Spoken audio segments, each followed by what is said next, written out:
Dali lang.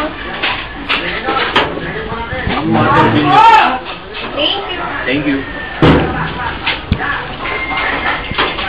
Dumating na ba yung water bill natin? Ito nga kararating na.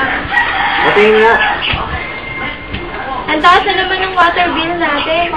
Ano nga tayo mga katipid dito? Ay nako, nakakapagod naman paulit-ulit.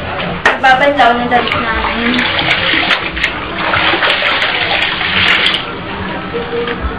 Bakit ganun? Abisable pa rin. Anak, pakipag kayo ng cake. Okay po ba? Hi, Daddy! Ayun. Ano tayo? Ito mga kapagkain na yung dami kong malabahin kung dami kong banlaw eh. Wala pang pagkain? Ano oras lang? Pero mani, gutom na ako.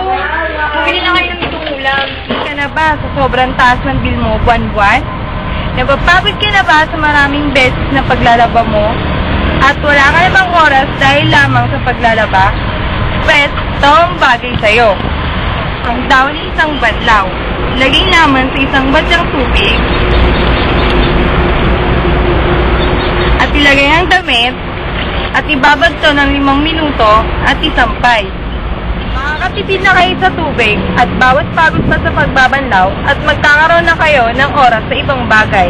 Kaya, magdami isang banlaw na rin kayo.